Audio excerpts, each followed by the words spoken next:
네, 조국혁 신당 국회의원 신장식입니다. 윤리특위 상설화를 통한 윤리심사를 강화하자, 그리고 윤리특위 구성을 국회의원 의석수대로 국민의 뜻에 따라 구성하자라는 취지의 기자회견을 하도록 하겠습니다. 법안을 발의하겠다라는 취지를 담아서 말씀을 드리도록 하겠습니다.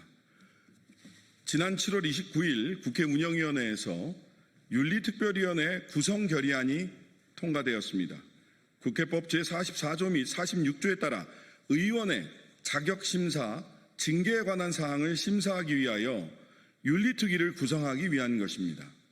22대 국회가 개원한 지 1년 2개월이 지난 지금에서야 윤리특위를 구성하게 되었다는 점에서 국회의원의 한 사람으로서 국민 여러분께 송구한 마음입니다.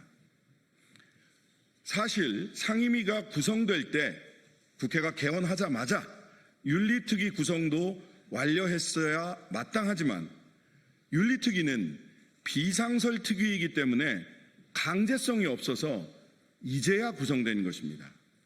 또한 늑장 구성에 대해 교섭단체만의 폐쇄적 구성을 강행했습니다.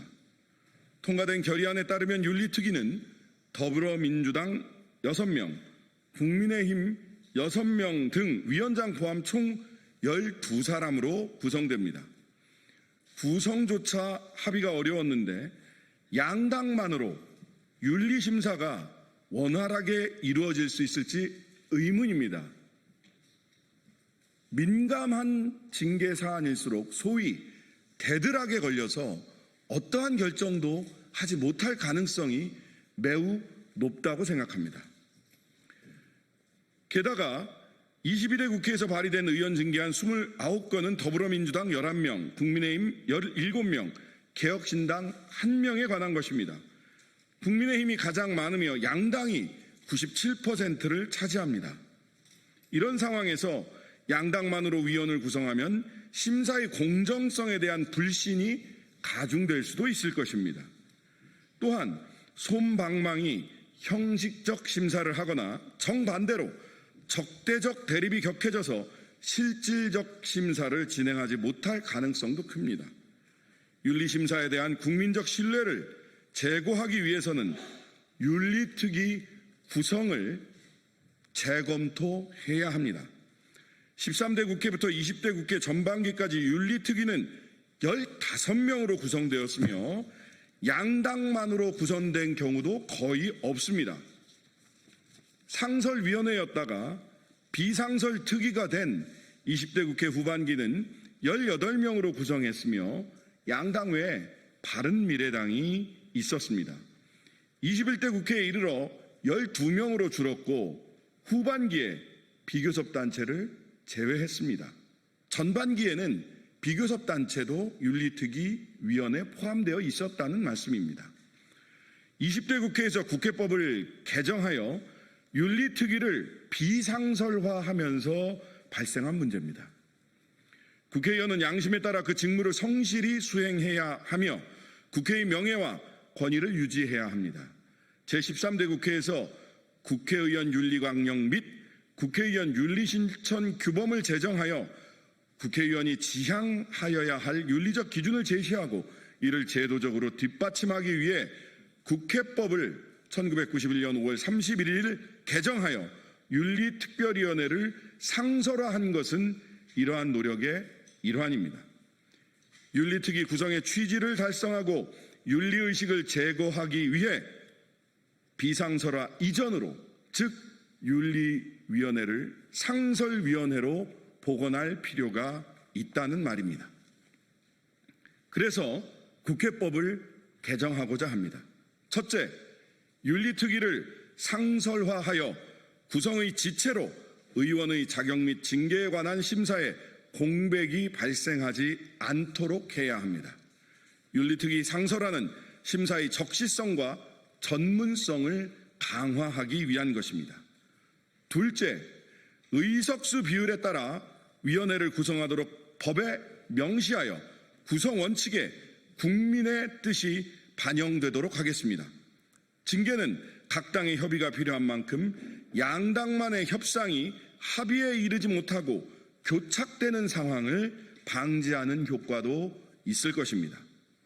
사실 윤리특위 상설화는 2019년 11월 당시 3당 원내대표가 이미 합의한 바 있습니다. 더불어민주당 이인영, 자유한국당 나경원, 바른미래당 오신환 원내대표의 합의였습니다.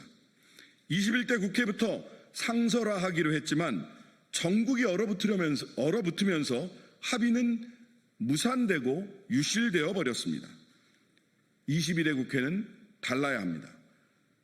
우리 스스로 윤리의식을 제고해야 합니다. 그 출발은 윤리특위 상설화와 구성의 원칙을 법제화하는 것이 될 것입니다. 조속한 시일 내에 오늘 제가 발의하기로 한 국회법 개정안이 모든 국회의원들, 모든 정당의 합의로 처리될 수 있기를 바람하지 않습니다. 감사합니다.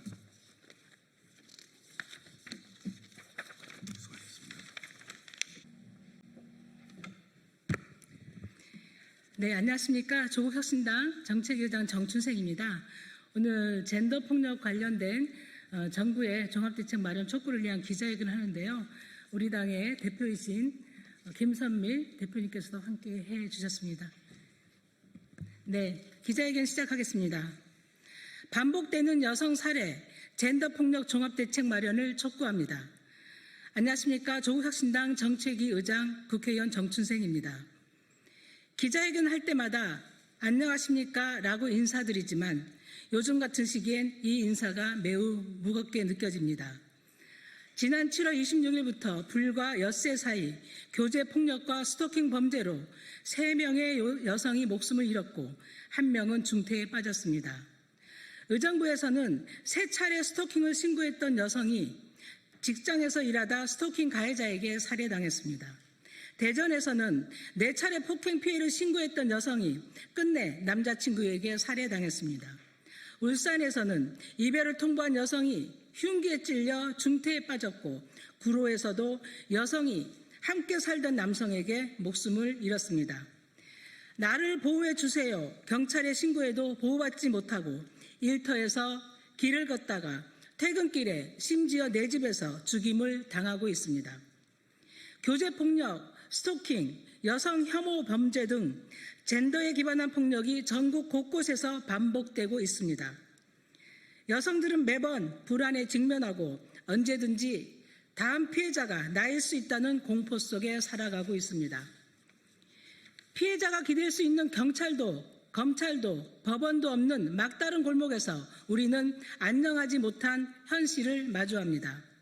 스마트워치 지급, 접근 금지 명령 등 일부 조치가 있었지만 그 무엇도 국민의 생명과 안전을 지켜내지 못했습니다. 대구, 동탄, 하남, 거제, 화성, 신당역 등 지난 몇 년간 되풀이된 비극은 지금도 계속되고 있습니다.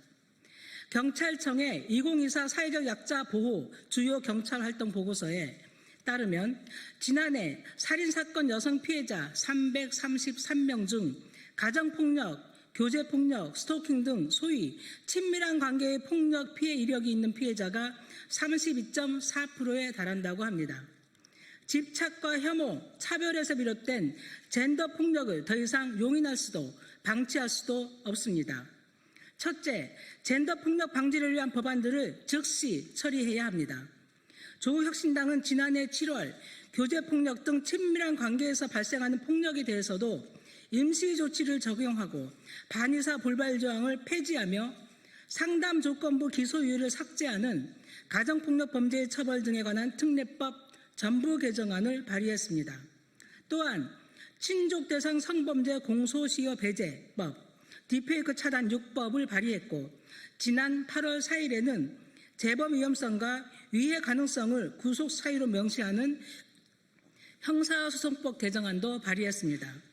그러나 이 법안들은 법사위에서 논의조차 안 되고 있습니다. 더 이상 한 명도 잃을 수 없습니다. 최우선 과제로 처리해 줄 것을 정부 여당에 강력히 촉구합니다. 둘째, 젠더 폭력에 대한 통계를 정확하게 분류해 공개해야 합니다. 2022년 UN 여성기구와 UN 마약범죄사무소는 페미사이드 통계 수집을 위한 국제통계 프레임워크 도입을 결정하고 각 국가 권역별로 시범사업을 실시 중입니다. 우리나라에서도 2023년 신당역 스토킹 살인사건 1주기를 맞아 더불어민주당은 스토킹 피해자 보호 체계 강화와 페미사이드 통계 도입을 약속한 바 있습니다. 그러나 그해 말 통계청이 관련 연구를 시작했다는 소식 이후 더 이상의 진전이나 후속 조치는 이루어지지 않고 있습니다. 양성평등기본법은 국가 등이 인적 통계를 작성할 때 성별 구분 통계를 산출해야 한다고 규정하고 있지만 우리나라의 범죄 통계는 가해자와 피해자의 관계, 범죄 유형만 구분되고 있습니다. 정부는 통계청이 2024년에 시작한 연구의 결과를 발표하고 젠더폭력과 페미사이드 통계 수집 체계를 도입해 맞춤형 대책을 마련해야 합니다. 마지막으로 여성가족부 장관의 조속한 임명과 정부 차원의 종합대책 마련을 촉구합니다. 윤석열 정부는 여가부를 식물부처로 전락시켰고 그 기간 동안 수많은 젠더폭력과 범죄는 방치되었습니다. 새 정부의 초대 여성가족부 장관은 젠더에 기반한 폭력에 단호히 맞서고 젠더폭력 근절에 강력한 의지를 가진 인사가 임명돼야 합니다. 성평등 가족 청소년부의 확대 개편과 함께 성차별 개선 및 젠더폭력 근절을 위한 컨트롤타워 역할을 할 수 있어야 합니다. 하루속히 여성가족부 장관 후보자를 지명하고 젠더 기반 폭력에 대한 종합대책 수립에 나설 것을 강력히 촉구합니다. 이재명 대통령은 지난 대선 당시 여성이 안전한 나라를 만들겠다고 약속하셨습니다. 이제 남은 것은 실천입니다. 사회적 합의를 기다리며 다음 과제로 미루는 사이 또 한 명의 여성이 살해될지도 모릅니다. 젠더에 기반한 폭력 근절, 지금 당장 실천합시다. 우리 조국혁신당이 젠더 폭력의 뿌리를 뽑는 데 앞장서겠습니다. 감사합니다.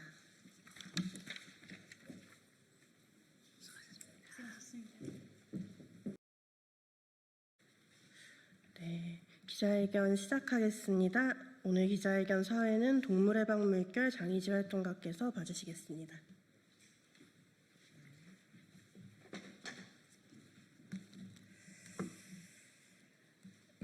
네, 안녕하세요. 오늘 소싸움 폐지촉구 기자회견 사회를 맡은 동물해방물결 장의지 활동가입니다. 오늘 기자회견은 취지 설명 그리고 손솔 의원님 발언, 기자회견문 낭독, 시민단체 활동가 발언 순서로 진행되겠습니다. 먼저 기자회견의 배경과 취지를 설명드리겠습니다. 지난 6월 26일 저희는 소싸움 실태조사 보고서를 통해 소싸움이 더 이상 전통이 아니라 동물학대, 세금 낭비, 불법 도박 등 여러 사회적 문제를 야기하고 있음을 밝혔습니다. 보고서가 지적한 여러 문제 중에서도 강제로 싸움을 붙여 동물을 다치게 하는 행위는 동물 학대라는 본질에 가장 큰 국민적 분노와 공감을 샀습니다. 그 결과 지난 7월 1일 개시된 소싸움 금지 및 관련 법 폐지 국민동의 청원은 단기간에 5만 2천 명의 동의를 얻어 국회 소관상임위원회에 회부되었습니다. 이에 저희는 소싸움 폐지를 향한 국민적 열망을 국회에 전달하고 동물보호법 개정과 소싸움법 폐지 논의에 즉각 착수할 것을 촉구하고자 오늘 이 자리를 마련했습니다. 지난 7월 29일 문화체육관광부 인사청문회에 최희영 후보자에게 소싸움 관련 질의를 해주신 손솔 국회의원님이 오늘 기자회견 공동 주최로 함께 해주셨는데요. 손솔 국회의원님의 발언이 있겠습니다.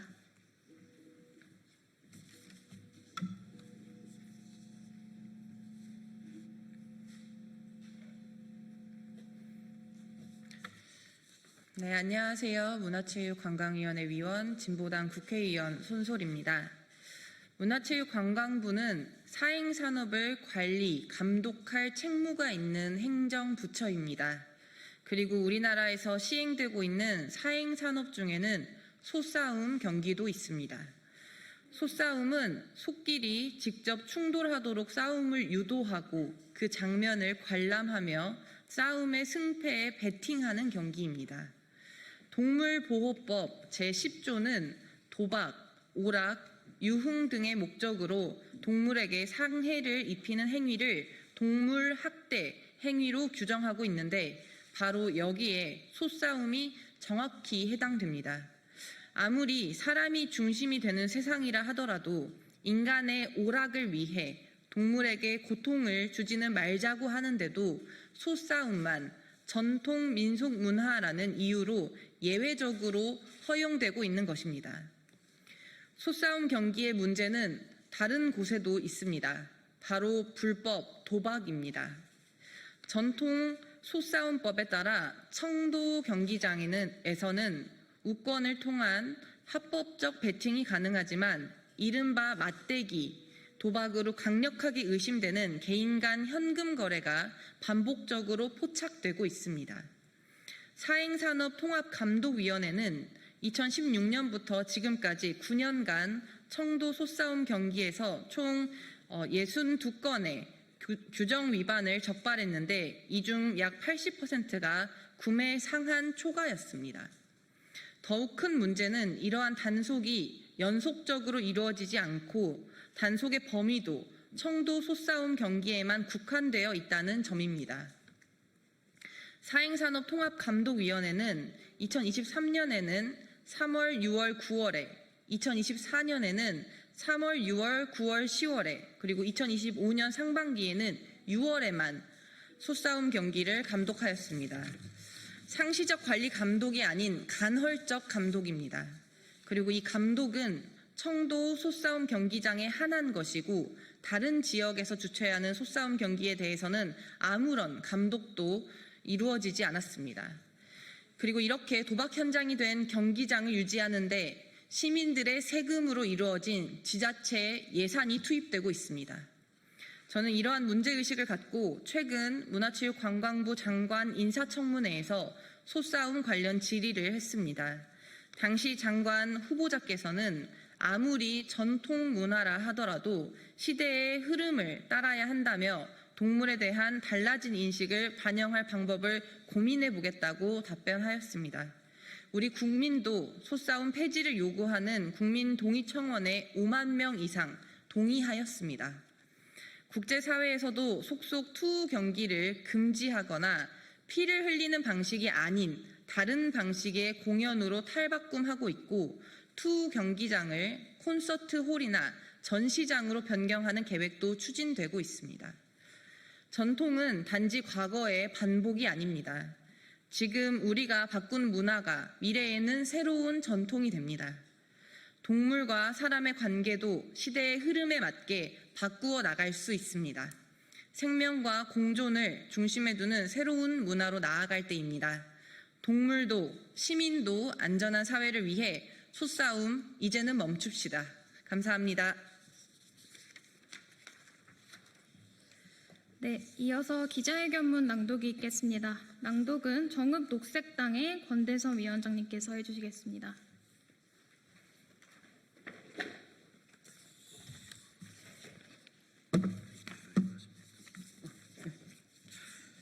예, 정읍녹색당 위원장 권대선인데요. 제가 2017년 정읍에서 그 상설 소싸움장을 맡기 시작하면서부터 이 활동을 했는데요.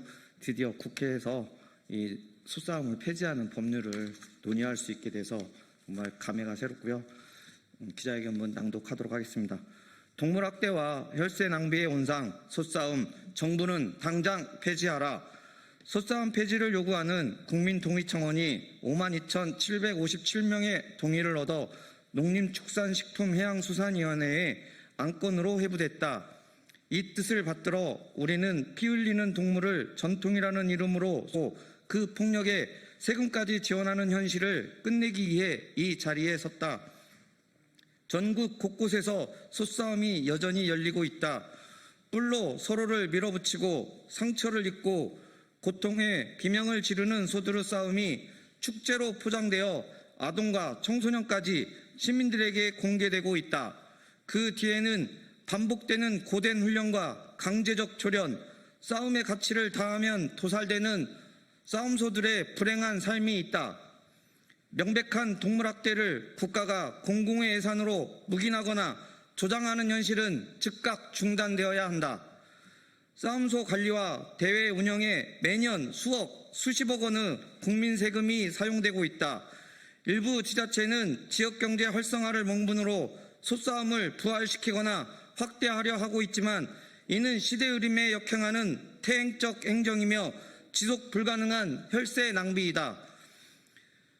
실제로 최근 영남권 지역 주민을 대상으로 한 여론조사에서 응답자의 66.4%가 솥싸움 예산을 복지나 교육 등 다른 공공 분야에 사용하는 것이 더 바람직하다고 답했다. 지난 29일 국회 문화체육관광위원회 인사청문회에서 전국 솥싸움 경기장에서 벌어지는 불법 도박 정황이 지적되었으며 대대적인 단속의 필요성도 강조되었다. 이에 최희영 장관 후보자는 솥싸움 관련 지뢰에 아무리 전통 문화라 하더라도 시대의 흐름에 따라야 한다며 동물에 대한 인식이 과거와는 다르기에 충분히 고민하겠다고 밝혔다. 국가유산청은 지난 1월 9일 무형유산위원회 전통지식분과회의를 통해 인류 보편의 가치 등을 고려해 솥싸움에 대한 국가무형유산 지정가치 조사를 실시하지 않기로 결정했다. 전통이라는 명분도 농가소득이라는 실리도 사라진 지금 솥싸움은 더 이상 존속할 필요가 없다. 우리는 오늘 전국 각지 시민 5만여 명의 뜻을 모아 서명한 국회 국민동의 청원을 바탕으로 국회에 강력히 요구한다. 국민 역시 더 이상 솥싸움을 원하지 않는다. 동물학대 솥싸움 전면 금지하고 관련 법과 조례를 폐지하라. 솥싸움이 동물보호법의 취지에서 벗어나 실정법상 동물학대 처벌 대상에서 제외시켜주는 근거인 동물보호법 제10조 동물학대 외의 조항을 지금 당장 삭제해야 한다. 청도군 상설 솥싸움 도박장의 운영 근거가 되는 전통 솥싸움 경기에 관한 법률 역시 폐지해야 한다. 또한 전국 민속 솥싸움 대회의 근거가 되는 솥싸움에 관한 농림축산식품부 고시와 각 지자체의 조례를 폐지함으로써 동물학대 솥싸움을 끝내는 길에 정부와 국회가 진지하고 신속하게 논의를 진행할 것을 촉구한다. 기자회견에 앞서 우리는 국회 문화체육관광위원회 소속 손솔 의원실에 청원 동의서와 의견서를 직접 전달했으며 안건을 직접 심사할 농림축산식품해양수산위원회에도 관련 의견서를 전달할 예정이다. 시민의 목소리를 외면하지 마라. 더 이상 동물의 고통과 시민의 세금이 누군가의 볼거리와 도박을 위한 수단이 되어서는 안 된다. 2025년 8월 6일 국회의원 용해인, 국회의원 손솔, 동물학대 솥싸움 폐지 전국행동. 감사합니다. 네, 다음으로 연대단체의 발언이 있겠습니다. 첫 번째 발언은 기본소득당의 동물생태위원회 어스링스 김지수 위원장님께서 해주시겠습니다.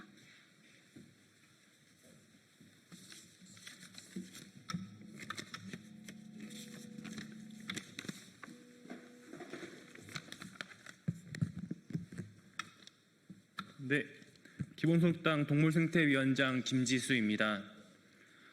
저는 지난해 동물해방 물결이 구조하여 생초월에 살고 있는 소들을 직접 만났습니다. 우리가 저마다 다른 모습과 다른 취향을 가지고 살아가듯 소들도 다양한 생김새를 가지고 있고 각자가 좋아하는 음식도 달랐습니다. 커다란 두 눈으로 세상에 대한 호기심과 생기를 드러내는 소들의 모습을 보며 그들이 우리와 똑같이 존중받아 마땅한 생명이라는 사실을 다시 한번 깨달았습니다. 동물은 물건이 아니라 생명이며 우리 사회를 함께 살아가는 구성원입니다. 하지만 어떤 소 610명은 오로지 인간의 유흥을 위해 솥싸움을 하며 살아가고 있습니다. 우리가 고통과 두려움을 느끼듯 소도 아픔과 고통 그리고 공포를 느끼는 존재입니다. 소싸움 경기에 강제로 동원된 소들은 본능적으로 싸움을 거부하기도 합니다. 경기 중에 상처가 나고 피가 흐르더라도 경기가 끝나기 전까지는 제대로 된 치료조차 받을 수 없습니다. 동물보호법 제10조는 명백히 동물학대 등을 금지하고 있지만 소싸움은 유일하게 예외 규정으로 두고 있습니다. 싸움을 위해 소를 키우고 고통스럽게 훈련시키며 잔인한 싸움을 강요하는 것이 학대가 아니면 대체 무엇이 학대일까요? 전통이라는 명목으로 생명에 대한 최소한의 존중을 예외로 할 수는 없습니다. 일부 지역에서는 소싸움을 통해 지역 경제를 살릴 수 있다고 이야기합니다. 하지만 이는 사실과 전혀 다릅니다. 청도 공영사업공사가 운영하는 소싸움 경기장은 만성적인 적자 상태로 독자적인 운영이 어려운 상태입니다. 지난해 투입된 세금만 무려 96억 7천만 원에 달합니다. 이 어마어마한 혈세를 사용하여 소싸움 경기를 유지시키는 것이 정말 지역과 지역 시민을 위한 일일까요? 학대받기 위해 태어난 동물은 없습니다. 싸우기 위해 태어난 소도 없습니다. 동물보호법 제10조 예외 조항을 폐지하고 전통 소싸움에 관한 법률을 폐지하여 동물학대인 소싸움을 완전히 금지시켜야 합니다. 정부는 소싸움 폐지를 외치는 국민들의 목소리에 귀를 기울여 주십시오. 기본소득당 동물생태위원회 어스링스는 정치의 영역 바깥에 존재하는 생명체들을 대변하고 함께 변화를 만들어내기 위해 노력하겠습니다. 감사합니다.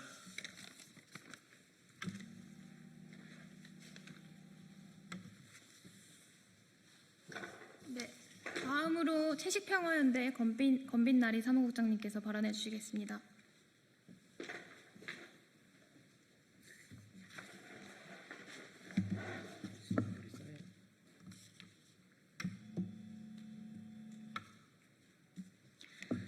네, 안녕하세요. 채식평화연대 사무국장 권빛나리입니다. 우리는 누구나 한때 소싸움을 전통이라고 믿었던 적이 있었을 것 같습니다. 그 믿음 안에서 우리는 생명을 반복해서 외면해 왔습니다. 오래된 것과 옳은 것은 다릅니다. 소는 싸움을 선택한 적이 없습니다.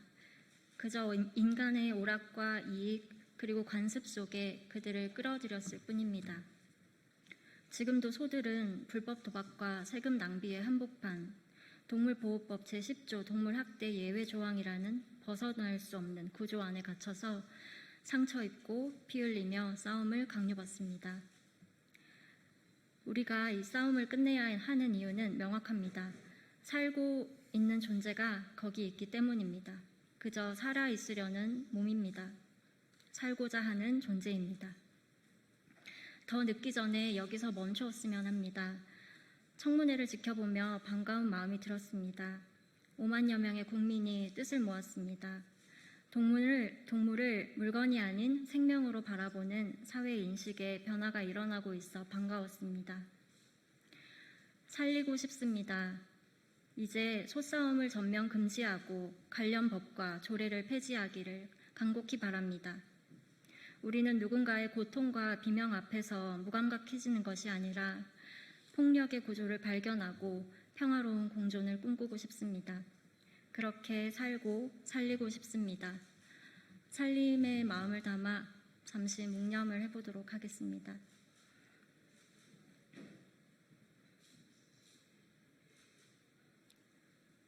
감사합니다.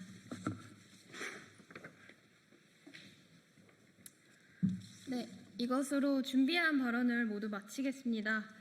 저희가 오늘 국민동의 청원에 참여한 5만여 명의 시민들 외에도 국내 시민과 해외 시민사회로부터 총 1만 7,601명의 소싸움 폐지 촉구 시민 서명이 추가로 모였습니다. 그래서 기자회견 직후 농림축산해양수산위원회 의원실을 방문해서 입법 촉구 의견서와 국내외 서명부를 전달할 예정입니다.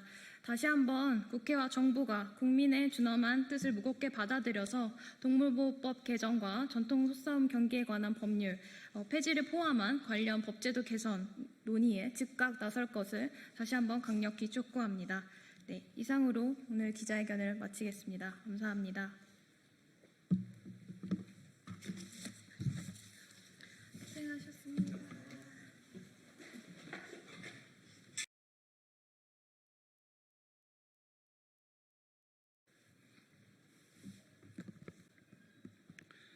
네, 안녕하세요. 더불어민주당 원내대변인 문금주입니다. 네, 8월 6일자 언론 브리핑하겠습니다.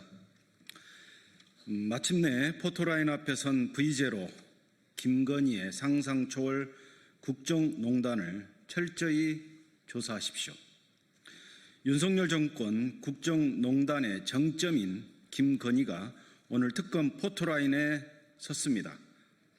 진작 섰어야 마땅할 포토라인에 마침내 김건희를 세웠습니다. V자료로 불리며 공동 정권인 양 국정을 농단했던 김건희는 저같이 아무것도 아닌 사람이 심려를 끼쳐서 죄송하다라고 밝혔습니다. 헛웃음만 나옵니다. 아무것도 아닌 사람이 남편의 권력만 믿고 저질러 놓은 상상 초월의 범죄들을 되돌아보십시오. 김건희와 관련해 특검법에 명시된 수사 대상이 도이치모터스 주가 조작 사건, 뇌물수수 및 인사청탁 사건 등 16개에 이릅니다. 그중 13개 사건에서 김건희의 이름이 명시되어 있습니다. 여기에 파생된 의혹까지 합하면 김건희가 관련될 수 있는 혐의는 수를 세기도 힘들 지경입니다. 아무것도 아닌 사람이 왜 국정을 농단하고 공천에 개입하는 등 온갖 비리를 저질렀습니까? 이제 대통령 권력과 검찰권을 이용해 지금까지 미뤄온 업보를 치러할 시간이 도래했습니다. 황제조사 같은 특혜 요구나 체포와 구속을 피하기 위한 법꾸라지 행태는 더 이상 통하지 않을 것입니다. 특검은 어떤 특혜도 예우도 없을 것이라고 천명한 만큼 김건희에 대한 철저한 조사를 하길 촉구합니다. 국민께서 특검의 수사 성과와 김건희 구속 소식을 목 놓아 기다리고 계십니다. 두 번째입니다. 아무 공감도 감동도 없는 국민의힘의 필리버스터 시간 끌기 쇼를 이만 멈추십시오. 마침내 공영방송을 국민께 돌려드리는 방송법이 어제 국회 본회의를 통과했습니다. 그러나 국민의힘은 방송 3법을 저지하겠다며 필리버스터를 진행했습니다. 국민의힘 내부에서도 회의론이 깊어지고 쇼에 불과하다는 비판이 나오는 가운데에도 방송 장악의 헛된 꿈을 놓지 못하는 부질없는 몸부림이었습니다. 이재명 정부의 국정을 발목 잡는 것도 모자라 개혁 입법까지 발목 잡으려는 국민의힘의 행태에 개탄을 금할 수 없습니다. 국민의힘은 개혁 발목 잡기가 국민의 신뢰만 추락시킬 뿐임을 정말 모릅니까? 아니면 아예 국민의 질타에 눈과 귀를 막기로 했습니까? 모든 국민께서 의미 없는 시간 끌기로 전파 낭비, 시간 낭비를 하면서 국회의 개혁 입법을 지연시키려는 국힘의 행태를 지켜보고 계십니다. 더불어민주당은 지난 대선에서 대한민국 정상화와 새로운 대한민국으로 나아가기 위한 개혁의 소명을 국민으로부터 부여받았습니다. 결코 국민의힘의 방해에 흔들리지 않고 개혁 입법을 추진해 나갈 것입니다. 국민의힘은 계속해서 의미 없는 몸부림으로 대한민국 정상화와 새로운 대한민국으로 나아가기 위한 계획을 발목 잡다 자멸할 것인지 아니면 진짜 대한민국을 위한 개혁 입법에 초당적 협력을 할 것인지 결정해야 할 것입니다. 이상입니다. 감사합니다. 수고하셨습니다.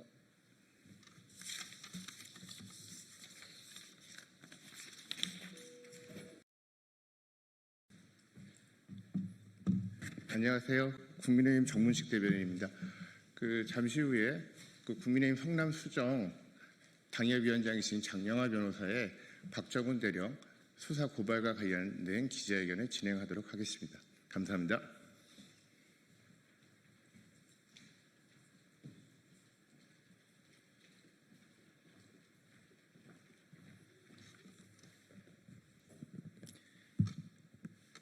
안녕하세요. 성남시 수정구 당협위원장 국민의힘 성남시 수정구 당협위원장 맡고 있는 장영하 변호사입니다. 제가 오늘 박정훈 수사단장에 대해서 직권남용죄로 대검찰청에 고발장을 접수하고 그 관련해서 기자회견을 하겠습니다.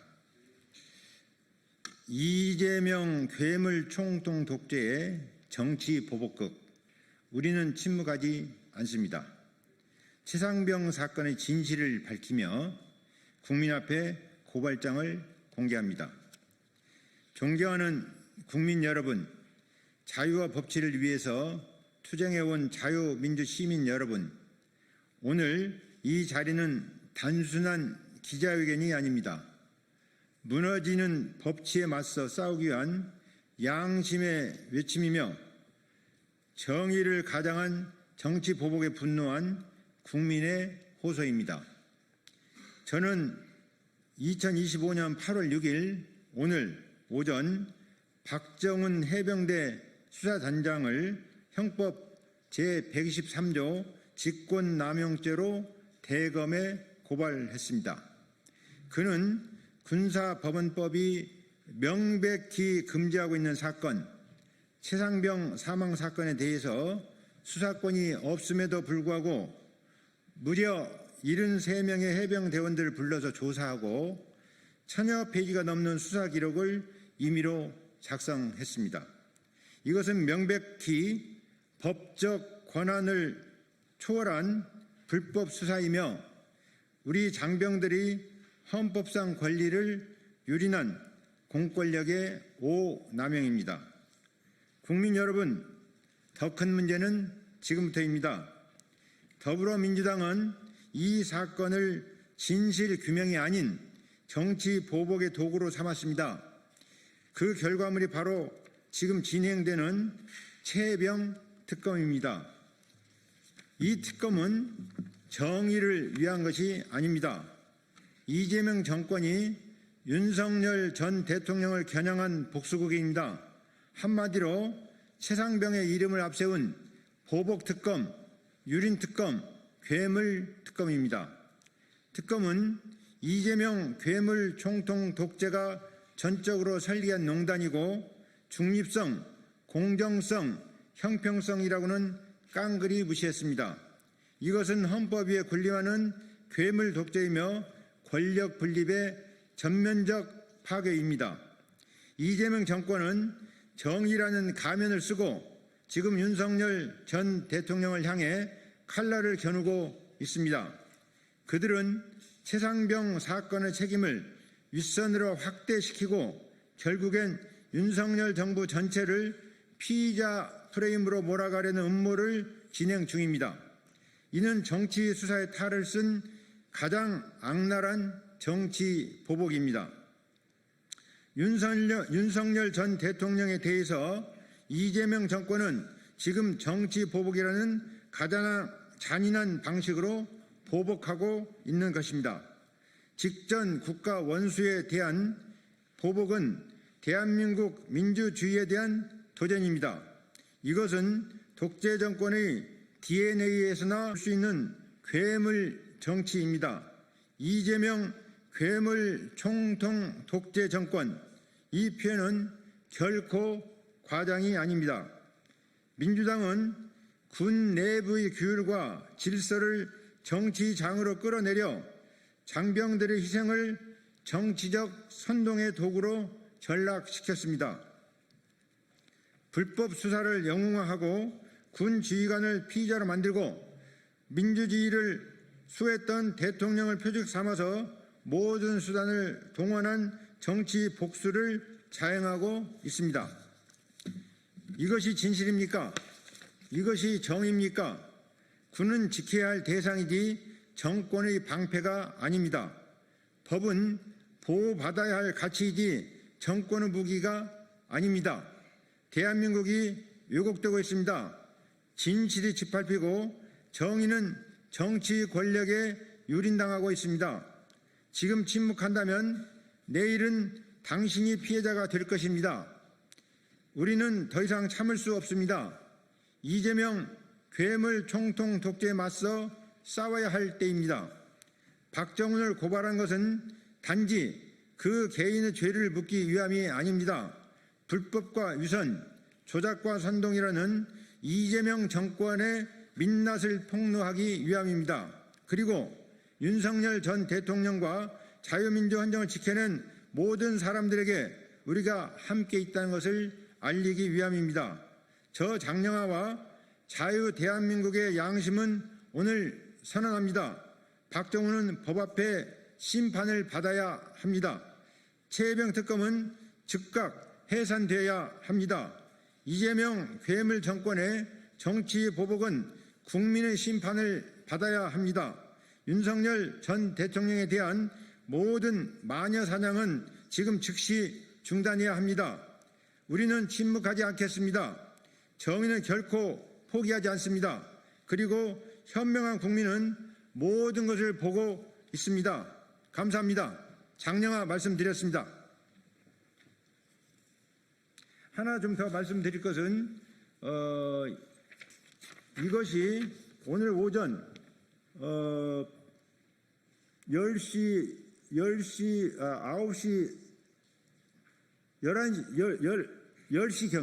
10시경에 대검에 접수한 고발장 접수증입니다. 경청해주셔서 감사합니다. 고맙습니다.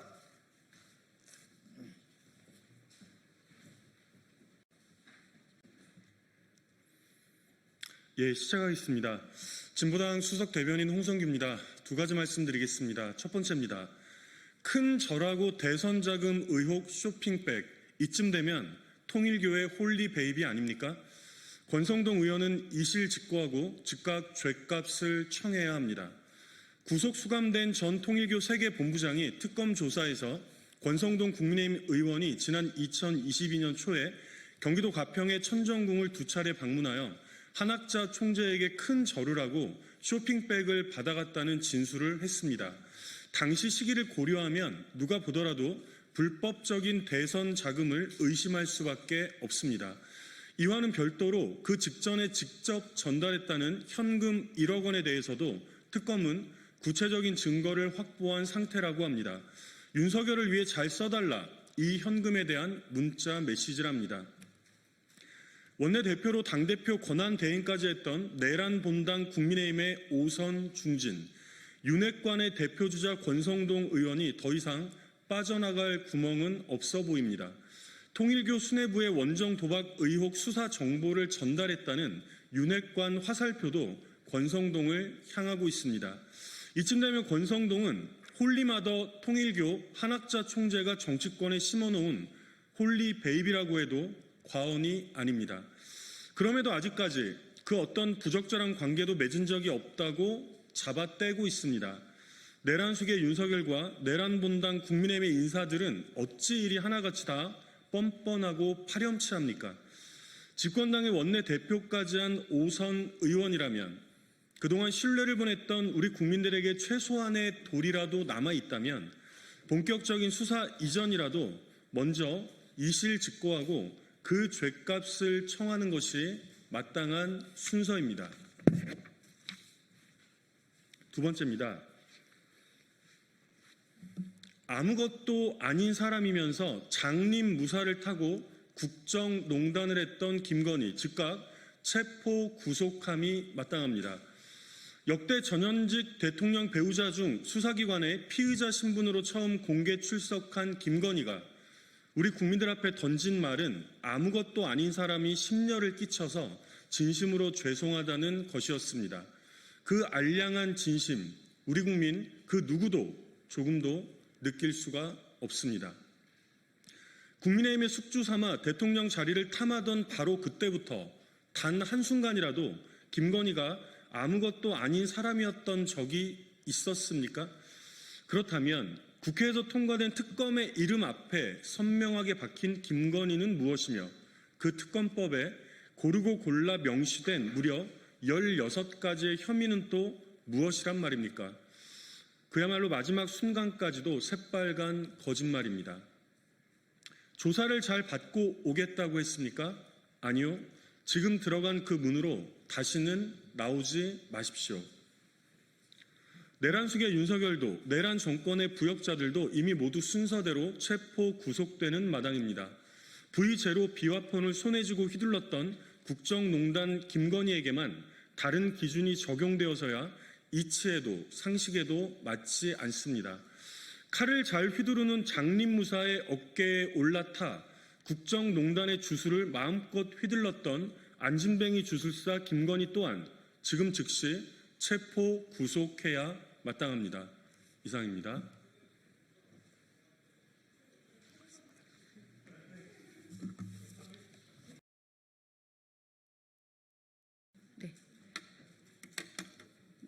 시작하겠습니다.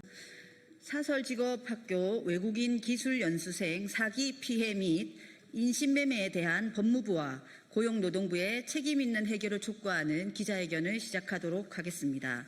참가자 먼저 소개해 드리도록 하겠습니다. 이양수 민주노총 부위원장님 참석하셨습니다. 구철의 민주노총 전략조직국장님 참석하셨습니다. 백성덕 민주노총 조직국장님 참석하셨습니다. 윤성민 이주민 지원공익센터 감사와 동행 상금 변호사님 참석하셨습니다. 이주원 공익법단체 두루의 변호사님 참석하셨습니다. 김구루 민주노총 부산본부 동부산 상담소 상담국장님 참석하셨습니다. 류지혜 통역자님 참석하셨습니다. 피해 당사자이신 뢰항폭님 외에 우리 외국인 노동자들 참석하셨습니다. 오늘 기자회견은 제가 먼저 모두 발언하고요. 그리고 경과 보고를 김구루 민주노총 부산본부 동부산 노동상담소 상담국장님께서 하시고 발언을 피해 당사자 베트남 기술연수생께서 하시고요. 그리고 두 번째 발언으로 이주원 공익법단체 두루 변호사께서 하겠습니다. 그 다음에 발언 세 번째 인신매매 인정의 의미를 윤성민 이주민 지원공익센터 감사와 동행 변호사님께서 하시겠습니다. 발언 네 번째로 이양수 민주노총 부위원장님 하시고 기자회견문 낭독은 서면으로 대체하도록 하겠습니다.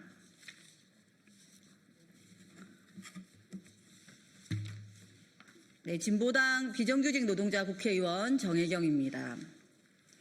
대한민국에서 외국인에 대한 인신매매 사건이 발생했다고 합니다. 부끄럽고 참담한 일이 아닐 수 없습니다. 우리나라는 이전과 달리 국제적 위상이 높아졌고 그에 걸맞는 국격을 갖추고자 하는 국민의 열망과 기대 또한 대단히 높아졌습니다. 그런 만큼 인신매매와 같은 비윤리적인 범죄에 대해 단호한 국가적 입장을 세우고 모든 사람의 인권을 보호해야 함이 마땅할 것입니다. 특히 오늘 기자회견을 개최하게 된 이주 노동자에 대한 인권 유린 사례의 경우 단순히 인권 범죄의 사후적 처벌이나 민사적 다툼으로 국한되는 것이 아니라 이주 노동자를 대상으로 한 불법 행위가 미등록 체류자 양산의 고리가 되고 있는 만큼 인권 범죄를 사전에 예방하려는 정부의 태도와 역할이 필요합니다. 정부는 이주 노동자들에 대해 절차의 준수 여부만 따질 것이 아니고 이주 노동자가 미등록 체류자로 전락되는 과정을 역학적으로 살펴야 합니다. 우선적으로 직업학교에 대한 각종 지정 제도를 강화하고 지정된 직업학교는 상시적 모니터링 수검을 의무화하는 등 부당한 피해가 없도록 사전 예방을 제도화해야 합니다. 그럼에도 불구하고 발생되는 불법 행위와 인권 유린 범죄에 대해서는 단호히 처벌하려고 하는 정부의 입장과 적극적 개입도 필요해 보입니다. 합법과 불법을 단순히 분류만 해서는 무책임하게 미등록 체류자를 양산해내기만 하는 무능한 정부라는 비판을 피할 수가 없을 것입니다. 이주 노동자의 인권을 보호하기는커녕 지역사회의 갈등과 불안만 키우게 될 것입니다. 다시는 우리나라에서 인신매매와 같은 인권유린 범죄가 발생되지 않아야 합니다. 법과 제도의 미비점은 진보당 국회의원으로서 철저히 보완해 나가도록 하겠습니다. 이와 관련해서 기자회견을 통해 피해 사례를 구체적으로 확인하고자 합니다. 네, 먼저 김구루 민주노총 부산본부 동부산 노동상담소 상담국장님께서 경과보고하도록 하겠습니다. 네, 베트남 기술연수생 사기 피해 사건에 대한 경과를 보고드리겠습니다. 지난해 12월 민주노총 노동상담소로 상담이 접수되었습니다. 베트남 분들이 김해에 있는 영진 직업학교에서 돈과 신분증을 돌려받지 못하고 있다는 내용이었습니다. 직업학교 교육생으로 한국에 왔던 18명의 베트남인들은 한국에서 용접 기술을 받고 그러고 난 뒤 조선소에 취업할 계획이었다고 합니다. 이분들이 본래 받은 체류 자격은 일반 연수로 분류되는 D4라고 불리는 비자였습니다. D4 비자 중에서도 D4-6라고 세부 분류가 되는데요. 이것은 법무부 지침에 따르면 우수 사설교육기관 외국인 연수 비자입니다. 또한 법무부 보도자료에는 기술연수생 비자로 언급되고도 있습니다. 다시 말하면 한국에서 앞선 기술을 배우기 위한 비자인데 영진 직업학교에 의해서 사기 피해를 당해서 기술 교육은커녕 체류 자격을 상실하여 미등록 체류자가 되었습니다. 이분들이 공통적으로 겪은 문제들에 대해서 말씀을 드리겠습니다. 입국 전 입국 비용이 과도하게 높았고 이탈 보증금까지 납부했습니다. 입국 후에는 영진 직업학교의 기술 교육이 너무나 부실했을 뿐만 아니라 일부 교육생들의 경우 현장 실습이라는 명목으로 목포까지 보내져 강제로 일을 해야 했습니다. 그런데도 임금조차 받지 못하였습니다. 직업학교 측은 1인당 20만 원씩 기숙사비를 받아 챙겼음에도 작은 원룸에 3, 4명씩 살게 하였습니다. 그리고 비자를 연장한다면서 가져갔던 여권과 외국인 등록증을 돌려주지 않았습니다. 그 중에서도 교육생들이 가장 억울해하는 것은 체류 연장을 해준다면서 6개월치 교육비와 숙소비를 받아가 놓고도 학교 측이 체류 연장 절차를 제대로 이행하지 않아서 미등록 체류자가 된 부분입니다. 기술을 배우러 왔다가 졸지에 젊은 나이에 미등록이 된 것도 억울한데 6개월치 선납한 교육비, 숙소비도 돌려주지 않았던 것입니다. 이에 민주노총 경남본부와 부산본부, 변호사그룹은 이 문제 해결을 위해서 지난 7개월간 매달려 왔습니다. 2월에 김해 중부경찰서에 영진 직업학교 관계자들을 사기, 업무상 배임, 횡령으로 고소하였습니다. 그러나 아직도 경찰 조사는 나오지 않고 지지부진한 상황입니다. 같은 달 2월 창원지법에 부당이득 반환 청구 소송을 제기하였습니다.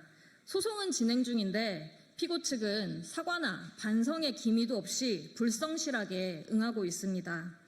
4월에는 김해 출입국 관리사무소장을 면담하였습니다. 법무부 출입국의 기술연수생 교육기관에 대한 관리 감독의 문제, 영진 직업학교의 신규 기술연수생 도입을 중단할 것, 그리고 이 제도 자체의 문제, 현황을 조사하고 그에 합당하게 조치할 것을 요구했습니다. 특히 피해 교육생들이 안정적인 체류 상태로 피해 구제를 받을 수 있게 해달라는 요구를 했고, 하지만 출입국 측은 비자 발급은 어렵다면서 출국 유예 조치만을 해주었습니다.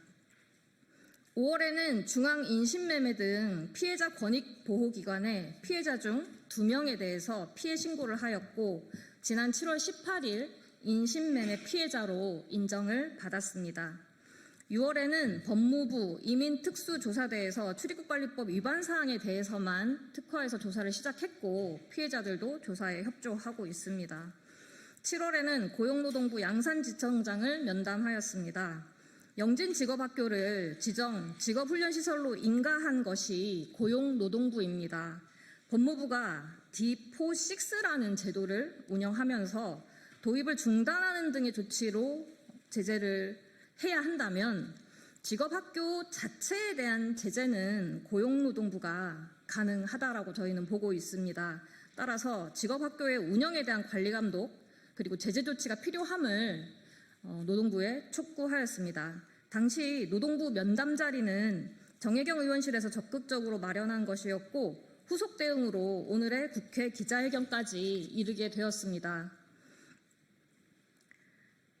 저희가 문제 제기를 시작한 지 벌써 반년이 넘어섰는데요. 교육생들에 대한 피해 구제책과 재발 방지를 위한 정부 대책은 아직 요원한 상황입니다. 저희들은 지난번 피해 신고를 하지 못한 10여 명의 베트남 기술 연수생들에 대해서 추가로 인신매매 피해 신고서를 오늘 접수하려고 합니다.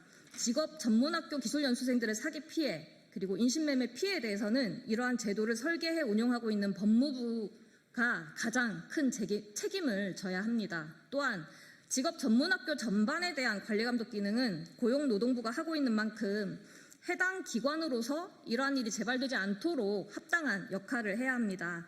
따라서 저희는 영진직업학교에 의한 사기 피해 그리고 인신매매에 대해서 법무부와 고용노동부가 책임지고 이 문제를 해결해야 한다는 것을 촉구하고자 오늘 기자회견을 개최하게 되었습니다. 이상으로 경과 보고를 마치겠습니다.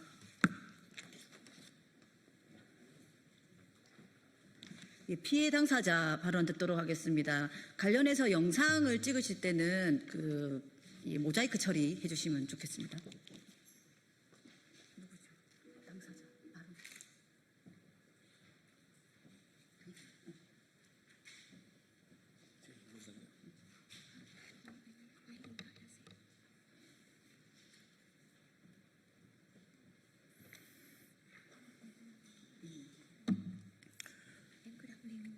Không cần. Tôi tên là Lê Hoàng Phong. Năm nay tôi 24 tuổi. Tháng 6 năm 2023 tôi đã đến Hàn Quốc với diện visa du học. Nơi tôi học là trường Yongsin Chikop Chonmun Hakkyo. Ở đây tôi được học ngành Hàn Xì. Với những hứa hẹn của trung tâm bên Việt Nam và nhà trường ở bên Kim He sẽ tạo điều kiện học tập, tốt nghiệp và chuyển đổi visa E7 để được ở lại Hàn Quốc đi làm lâu dài. Gia đình tôi cũng đã dùng số tiền dành dụm vất vả cho tôi đi du học. Mong tôi sau này có cuộc sống tốt hơn khi đi du học ở bên Hàn. Tổng số tiền tôi đi du học hết hơn 400 triệu tiền Việt Nam và đóng riêng số tiền 2.000 USD đóng ký quỹ để đảm bảo sang Hàn Quốc học không bỏ trốn. Sau 12 tháng sẽ hoàn lại. Tôi thì đã được nhận lại, còn các bạn khác đến nay vẫn chưa nhận được. Nhưng khi đến Hàn Quốc thì mọi thứ không được hứa hẹn, không được như hứa hẹn trước đây. Học ngành không được dạy hoàn toàn, số người học trong lớp học nhiều hơn số ghế ngồi. Số lần đến lớp không được học rất nhiều, nguyên vật liệu thực hành cũng không được chuẩn bị. Toàn dùng đồ thừa của những người Hàn Quốc đã để lại vào trước đây. Đóng tiền thi trắc nghiệm cũng không cho thi. Phòng ở ký túc xá thì nhỏ, nhưng có tận 4 người ở cùng, trong khi tôi và các bạn khác mỗi tháng đóng 200.000 won. Xin chuyển ra ngoài ở thì không cho, và nói nếu hàng tháng vẫn đóng tiền ký túc xá đầy đủ thì sẽ cho ra ngoài ở riêng. Học chưa được bao lâu thì ép chúng tôi đi thực tập, trong khi đó chúng tôi không muốn và chưa được đào tạo an toàn. Hứa hẹn đi làm có lương nhưng khi hết tháng vẫn không trả lương. Một số người bạn của tôi thì đã bị tai nạn lao động, có người đã bị máy cắt vào tay. Khi chúng tôi không muốn làm việc ở Mokpo thì thầy đe dọa trục xuất chúng tôi về nước và này kia. Và Minh đã từng bị thầy giáo tát vào đầu. Sau này chúng tôi mới biết là lương đấy thầy đưa chúng tôi đi làm và đã nhận rồi, nhưng chúng tôi vẫn chưa được trả. Việc gia hạn visa của chúng tôi lần đầu cũng bị chậm trễ. Hộ chiếu và chứng minh thư Hàn thì giữ mãi không trả cho chúng tôi. Tới hiện tại thì tôi vẫn chưa nhận được chứng minh thư của mình. Sau này đòi mãi nhà trường mới trả lại quyển hộ chiếu, chứng minh thư thì không trả. xin chuyển trường thì không cho nói học hết tháng 12 thì cho chuyển trường, nhưng khi học xong thì trường lại bảo học thêm 6 tháng nữa sẽ cho chuyển trường. Chúng tôi cũng đồng ý và đóng tiền học 6 tháng và tiền kết thúc tổng là 4 triệu won và khoảng 350.000 won tiền phạt do gia hạn muộn. Còn các bạn khác thì đóng 5 triệu 200.000 won, nhưng sau khi đóng xong tiền thì cho tới hiện nay chúng tôi vẫn chưa được gia hạn visa. Việc học cũng không được diễn ra, thời gian chủ yếu hối thúc nhà trường gia hạn visa nhưng tất cả chỉ là hứa hẹn. Đến tầm tháng 11, bạn cùng khóa của tôi bị bắt. Chúng tôi rất hoang mang, mặc dù thắc mắc vì sao như vậy thì nhà trường im lặng. Có lần đi đến trường trực tiếp hỏi thầy thì thầy hiệu trưởng đã lớn tiếng và có thái độ với chúng tôi. Tôi và các bạn cùng khóa khác rất bức xúc. Gia đình đã kỳ vọng vào chúng tôi, mong tôi sang Hàn được học hành đàng hoàng, có một cuộc sống tốt hơn, sau này có công việc ổn định và ở lại Hàn Quốc. Bản thân tôi cũng tự nhủ phải cố gắng học hành và việc kiếm tiền nhiều để báo hiếu cha mẹ. Nhưng hiện nay mọi thứ không như chúng tôi mong muốn. Trường hợp của chúng tôi không phải là duy nhất. Tôi được biết có rất nhiều trường hợp khác cũng tương tự như chúng tôi đã xảy ra ở những khu vực khác và bất đồng ngôn ngữ. Không biết nhà ai can thiệp giúp lên tất cả vụ việc kết thúc trong sự bất lực của học sinh chúng tôi. Gia đình rất lo lắng cho chúng tôi và tôi cảm thấy rất tội lỗi và rất có lỗi với gia đình. Tôi cảm thấy rất buồn và tuyệt vọng. Từ khi hết hạn visa tôi luôn sống trong lo lắng. Đi ra ngoài lúc nào cũng lo sợ. Tôi và 17 bạn còn lại trong đó có 2 bạn đã trục xuất về nước. Nhờ sự hỗ trợ của bên cơ quan bảo vệ nhân quyền và phiếu luật sư của nhà nước giúp đỡ công việc của chúng tôi thì bây giờ mọi việc mới được giải quyết như vậy. Tôi rất mong chính quyền Hàn Quốc can thiệp và xem xét vụ việc của chúng tôi một cách công minh và công bằng. Tôi xin cảm ơn.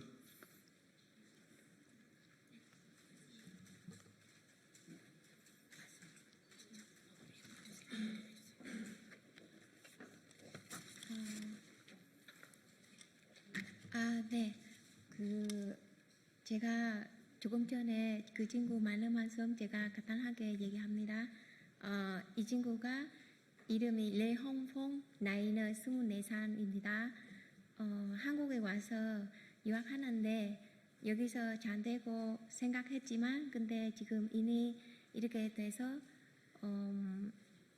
모든 게 이렇게 어떻게 도와주라고 도와주세요. 감사합니다.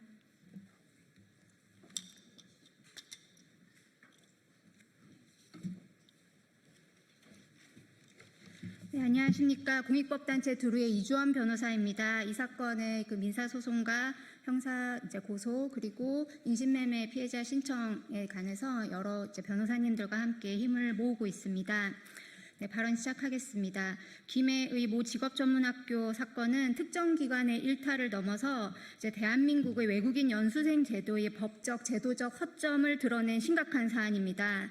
이것이 단순한 운영 부실이 아니라 법무부와 고용노동부가 서로 책임을 회피하는 구조 속에서 발생한 국가적 실패입니다. 지금 법무부와 우리가 법무부의 출입국관리청과 그리고 이제 고용노동부를 차례로 방문을 해서 책임 이행을 요청을 했는데요. 관리감독 책임을 문제 삼았더니 법무부에서는 비자를 발급하고 관리하는 업무만 한다라고 하고 고용노동부에서는 이런 외국인 연수생 프로그램이 있는지도 몰랐다라고 얘기를 하셨습니다.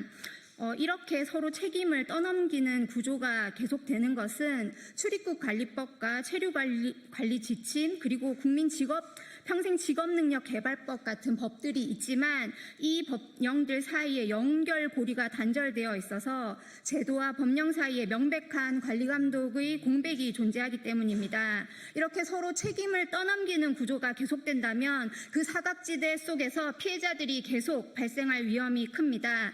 그래서 관련 법령의 개정이 반드시 필요하고 특히 중요한 것은 법무부와 고용노동부 그리고 이제 관계 부처들 간의 협력 체계를 만드는 것입니다. 연수생 제도에 대해서 부처 간의 사전 협의와 정보 공유를 의무화하고 통합관리 시스템을 통해서 책임 소재와 행정 권한을 명확히 분배하고 협업을 해야 합니다. 지금 이런 사각지대를 계속 만들어내면 지금 피해가 반복될 수밖에 없습니다. 국가가 직접 만든 이 제도가 인신매매와 강제노동을 가능하게 했다는 국제적 비난을 피할 수가 없습니다.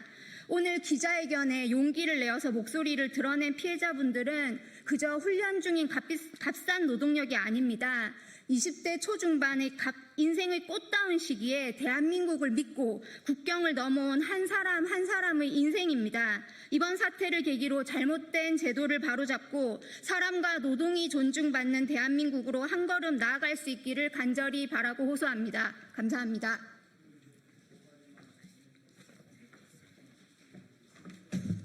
네, 저는 이주인지원 공익센터 감사와 동행에서 일하는 윤성민 변호사입니다. 인신매매 인정의 의미에 대해서 설명을 드리겠습니다. 인신매매 방지법이 좀 낯서실 수도 있는데요. 이게 23년도부터 시행된 법인데 형법에서 인신매매를 워낙 좁게 규정하고 거의 처벌하지 않고 있다 보니까 그 인신매매 방지법에서 인신매매 범위를 좀 더 넓게 봐서 인신매매 피해자 인정을 하고 있습니다. 그래서 인신매매 방지법은 사람을 모집, 운송, 전달, 은닉, 인수인계하는 것을 인신매매로 규정을 하는데 오늘날 인신매매가 이제 형법에서 말하는 인신매매처럼 단순히 사람을 돈 주고 사고 파는 것을 넘어서 이 사건처럼 브로커나 유학원, 모집자, 그리고 직업 학교 등 기관이 복잡하게 얽혀 있기 때문에 인신매매 방지법에 따른 인신매매 규정이 현실에 부합한다고 보입니다. 네, 그래서 이 사건 유학생들이 명백히 인신매매 피해자에 해당함은 앞서 들으신 사실관계로도 판단이 가능하실 텐데요. 이제 인신매매에 관한 우리나라 현실을 조금 설명을 드리자면 미 국무부가 2022년에 한국의 인신매매 대응평가를 1등급에서 2등급으로 강등을 하였고 나아가 올해 미국 관세국경보호청이 한국의 태평염전에서 인신매매된 노동자들이 강제노동을 거쳐서 천일염을 생산했다는 이유로 태평염전 천일염 제품을 수입 금지 조치를 내리기도 했습니다. 이렇게 인신매매 발생 국가인 대한민국 인신매매 발생 국가임이 드러났음에도 불구하고 여전히 동남아시아 국적의 이주민들을 모집해서 이 사건처럼 성출비 명목으로 거액의 돈을 강탈하고 또 노동력을 착취하는 인신매매 사례가 끊이지 않고 있습니다. 그래서 인신매매 범죄에 대한 적극적 대응이 요청되는 시점입니다. 현재 인신매매 방지법은 처벌 조항이 없어서 인신매매 피해자로 인정을 받더라도 그 가해자를 처벌할 수 없습니다. 또한 법원도 형법상 인신매매를 매우 좁게 해석함에 따라서 이 사건과 같이 사람을 돈 주고 사고 판 것은 아니지만 중간 브로커와 모집자, 학교가 공모하여 인신매매한 현대판 인신매매 사례를 처벌하지 않고 있습니다. 그래서 한국이 명백한 인신매매 발생 국가임을 인정하고 인신매매 방지를 위한 실질적인 조치를 취할 것을 강력히 촉구합니다. 예, 나머지는 시간 관계상 그 기자회견문 보도자료로 대체하도록 하겠습니다. 이것으로 기자회견 마치도록 하겠습니다.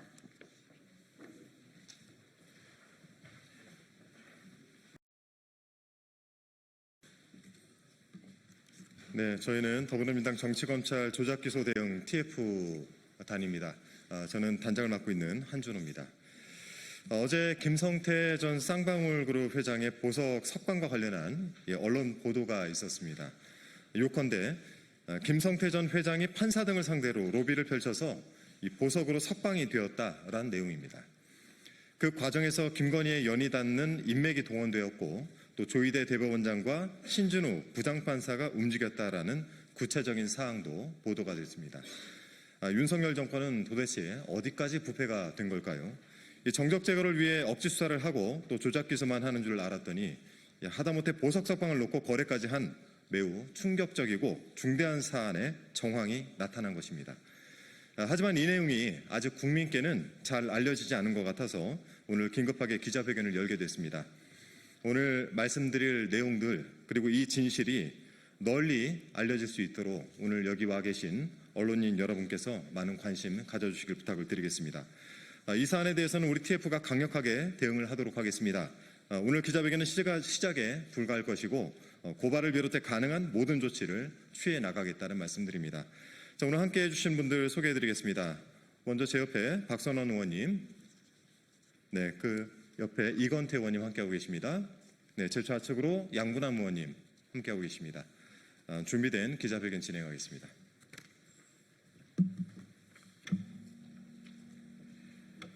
안녕하십니까. 인천 부평을 국회의원 박선원입니다.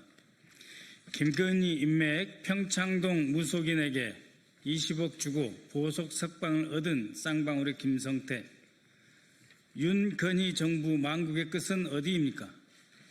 존경하는 국민 여러분, 어제 한 언론사에서 김성태 전 쌍방울 그룹 회장이 보석 석방을 위해서 김건희 인맥을 동원하여 판사 등을 상대로 로비를 펼쳤다는 보도와 녹취록이 나왔습니다.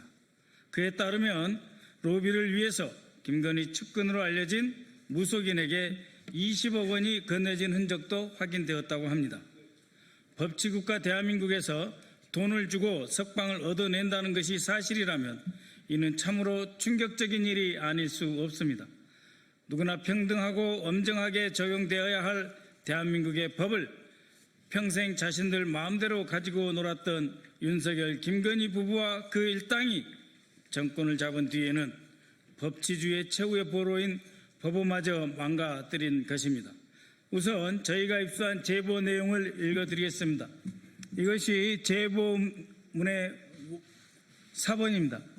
필사본입니다. 이 필사본을 그대로 읽어드리겠습니다. 제3보 이렇게 되어 있습니다. 제3보. 김성태가 1년 구속만기 출소를 어떻게 작업했는지에 관한 일지. 여기에는 수원지법 합의 11부 신부장이 타협 불가하기 때문에 그렇기 때문에 다른 방법을 써야 된다라고 하는 이 작업 일지입니다. 그래서 평창동 김윤희 여사를 방문해서 방문하니 만둣국 식사를 대접받았다. 김윤희 여사가 직접 만들었다. 이 자리에서 검찰 구속영장 청구를 막아달라. 그러니까 법원만 상대가 아닙니다. 검찰 구속영장 청구를 막아달라. 대가는 무엇으로 하나?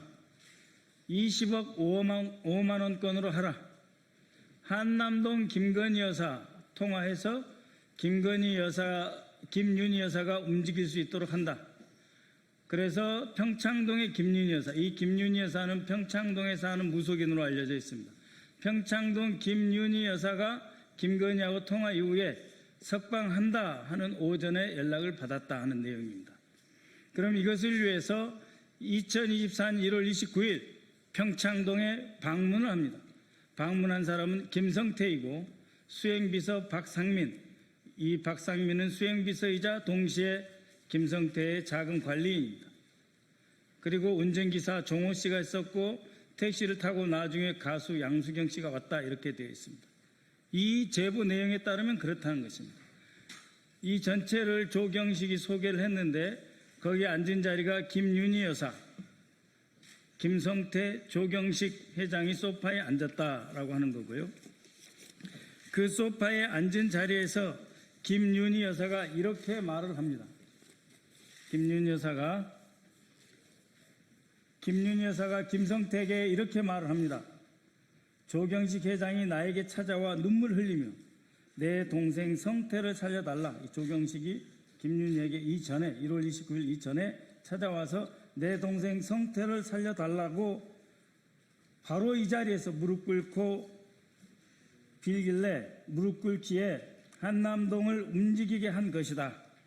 한남동을 움직이게 한 것이다. 라는 말과 함께 셋이 같이 또 눈물을 흘렸다.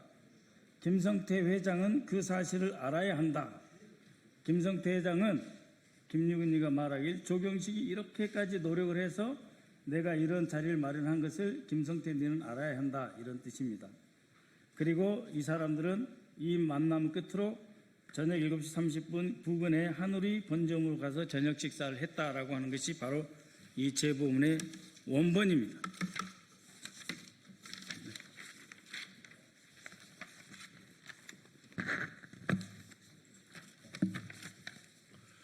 언론 보도와 저희가 직접 입수한 제보를 종합해 보면 2023년 2월 1차 구속에 이어 같은 해 7월 추가 기소로 재차 구속된 김성태는 2024년 1월 구속 만기를 코앞에 앞두고 있었습니다.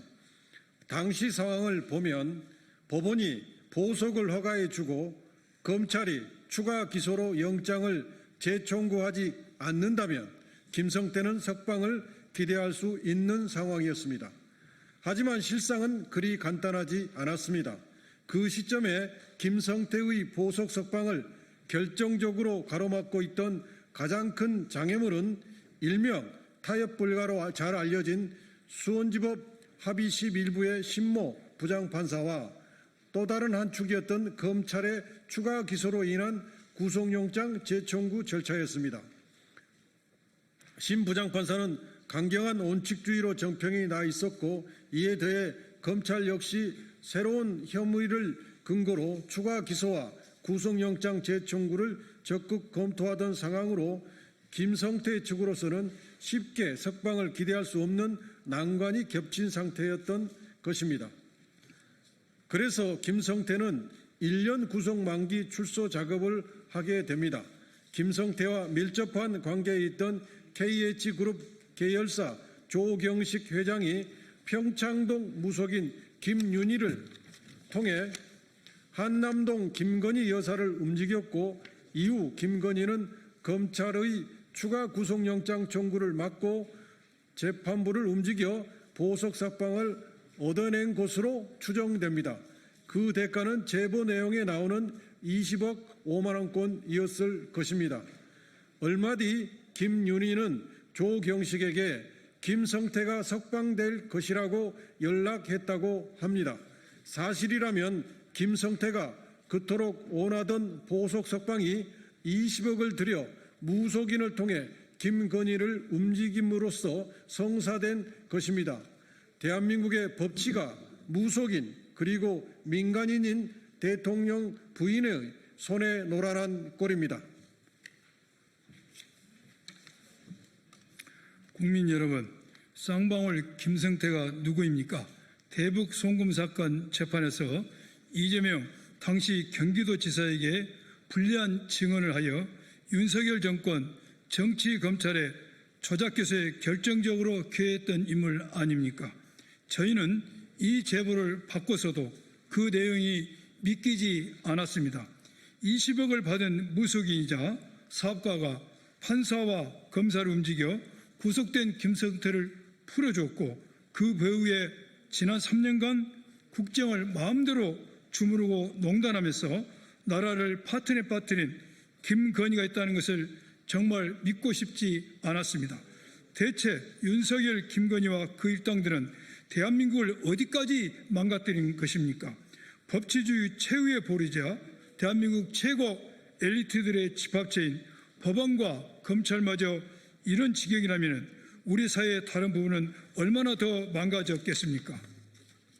김건희 특검에 촉구합니다. 관련자들을 철저히 수사하여 김건희가 어떻게 재판부와 검찰까지 농락했는지 낱낱이 밝혀주십시오. 그리고 그 과정에서 이재명 대통령에 대한 기소에 어떠한 외압이나 조작이 있었는지도 밝힐 것입니다. 민주당 정치검찰 조작기소 대응 TF는 김성태 보석 석방권을 비롯 윤석열 정치검찰의 모든 비리를 끝까지 추적할 것입니다. 감사합니다.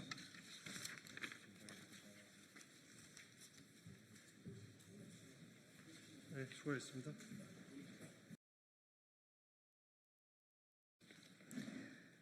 조국혁신당 대변인 한가선입니다. 신동욱 의원, 지겹다의 지자도 꺼내지 말라는 제목으로 논평하겠습니다. 어제 국민의힘 신동욱 의원이 언제까지 내란 타령할 거냐며 지겹다, 그만하라는 발언을 했습니다. 다른 것도 아니고 국회 본회의장 안에서 이런 망언을 하다니 두 귀가 의심스러웠습니다. 신동욱 의원은 12.3 비상계엄 당시 국회 본청에 들어왔음에도 불구하고 계엄 해제 표결에 참여하지 않은 부끄러운 국회의원입니다. 반성과 참회는커녕 내란 종식을 위한 노력을 지겹다고 폄훼하는 자가 대한민국 국회의원이라는 사실이 개탄스럽습니다. 게다가 툭하면 이승만, 박정희 등 수십 년 전 인물을 꺼내다 찬양하는 국민의힘에서 내란이 벌써 지겹다니 기가 찹니다. 윤석열의 친위 쿠데타 내란은 겨우 8개월 남짓되었습니다. 사건의 전말도 다 밝혀지지 않은 현재 진행형 범죄입니다. 역사책 한 페이지에 영원히 기록되어 후손들에게 두고두고 욕먹을 일을 저지른 당신들은 지겹다의 지자도 꺼낼 자격이 없습니다. 민주공화국인 대한민국이 존재하는 한 윤석열은 물론이고 내란에 동조한 국민의힘 정치인들 모두 영원히 부끄럽게 기록될 것입니다. 신동욱 의원은 내란이 지겹다고 할 시간에 당신들 전직 대통령 빤스 난동이나 잘 간수하시길 바랍니다. 내란을 계속 비호하다간 정당 해체 수순을 면하지 못할 것입니다. 이상입니다.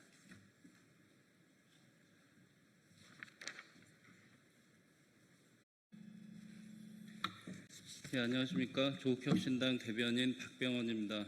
지금 오늘 김건희 수사에 대한 논평과 그리고 권성동 통일교로부터 1억 수수한 것에 대한 논평 2건 알려드리겠습니다.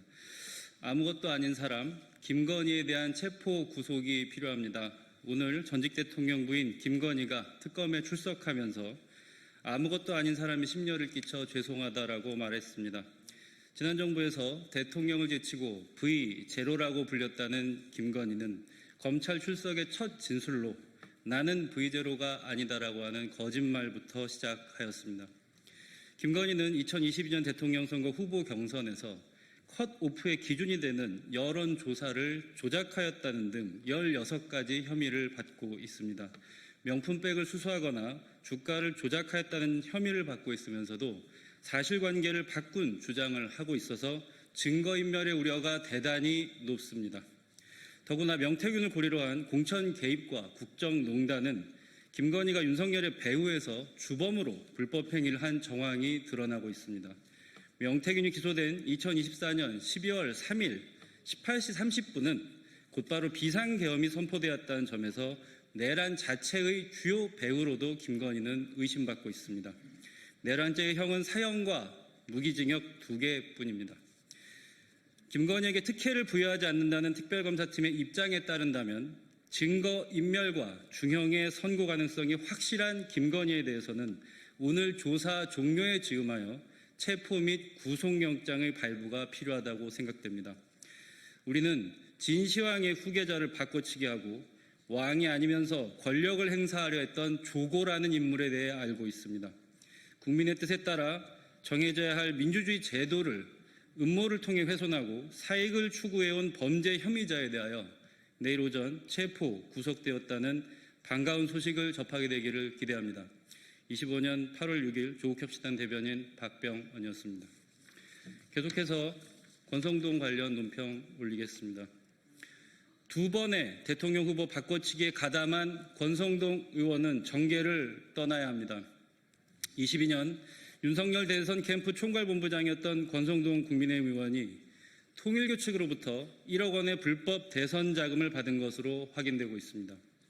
윤영호 통일교 세계본부장은 특검 조사 과정에서 한학자 통일교 총재가 직접 쇼핑백을 권성동 의원에게 교부하는 것을 보았다라고 진술한 것으로 확인되고 있습니다. 불법 자금, 뇌물죄의 경우 주었다는 사람의 진술이 있는 경우 결정적인 증거가 되는 것이 수사의 통례이기 때문에 권성동 의원이 1억 원 상당의 불법 대선 자금을 받은 것은 사실일 가능성이 매우 높아진 상황입니다. 2022년 대선에서 국민의힘 내부 경선 주자였던 홍준표 전 의원은 당시 대선 후보 경선 상황을 설명하신 바 있습니다. 권성동 총괄본부장이 당원 투표에서 압승한다고 큰 소리를 쳤는데 그 배경은 신천지, 통일교 등 종교 집단 수십만 책임당원 가입이 그 원인이었다고 말한 바 있습니다. 일반 국민 여론조사는 명태균을 통해 위조했습니다. 이렇게 당원 투표와 일반 국민 투표를 엉망으로 만들었음에도 검찰 출신 선관위원장을 데려와 편파, 왜곡 경선을 주도하도록 하여 결국 윤석열 후보가 선출되었다는 것이 홍준표 전 의원의 주장입니다. 이 주장이 지금 하나하나 사실로 드러나고 있는 것입니다. 이제 권성동 의원은 2022년 대선에서 불법으로 윤석열을 후보로 바꿨다는 의혹의 중심에 서게 되었습니다.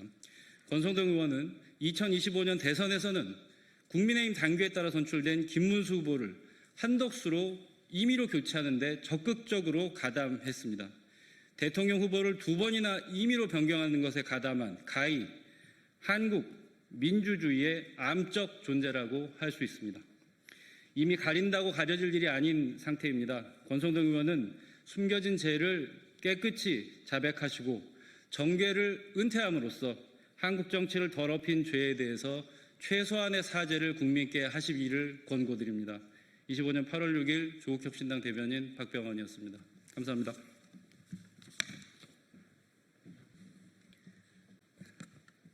네, 안녕하십니까. 국민의힘 대변인 하민경입니다. 이재명 대통령의 포스코 ENC 지시 관련 논평입니다. 대통령 말 한마디에 기업을 없애는 것이 이재명 대통령의 일처리입니까? 이재명 대통령이 오늘 포스코 ENC에 대해 면허 취소, 공공 입찰 금지 등 가능한 방안을 찾아 보고하라고 지시했습니다. 이에 따라 국토교통부, 고용노동부, 기획재정부 등 관련 부처는 즉각 법률 검토에 들어갔고 포스코 ENC는 하루아침에 없어질 위기에 놓였습니다. 인명사고에 대한 철저한 진상조사와 책임 규명은 당연합니다. 또한 대책 마련도 필요합니다. 그러나 대통령의 지시 한마디가 곧바로 행정처분 논의로 이어지는 것은 심각한 우려를 자아냅니다. 대통령의 말 한마디면 기업이 없어지는 나라, 그 여파는 단순히 한 기업의 문제가 아닙니다. 해당 기업에 소속된 5천 명이 넘는 근로자의 일자리는 어디로 향해야 합니까? 협력업체, 지역경제, 건설시장 전반에 미칠 충격은 어떻게 감당할 수 있겠습니까? 이것이 이재명 대통령의 일처리 방식입니까? 사이다 발언으로 여론의 박수를 받을 수는 있을지 모릅니다. 하지만 국가 최고 책임자의 언어는 정무적 효과를 넘어 법적, 제도적 파급력을 갖습니다. 특히 기업 활동과 수만 명의 생계를 좌우하는 중대한 사안에 대해서는 더욱 절제되고 책임 있는 태도가 필요합니다. 지금 필요한 것은 감정적인 처벌쇼가 아니라 인명사고의 구조적 원인을 파악하고 이를 근본적으로 개선하기 위한 제도 개혁입니다. 정치적 유불리에 따라 기업 하나를 없애는 것이 능사가 아닙니다. 대통령의 한마디가 곧바로 기업의 생사를 가르는 현실이 계속된다면 그 다음엔 어느 기업이, 어느 산업이 사라질지 아무도 장담할 수 없습니다. 감사합니다.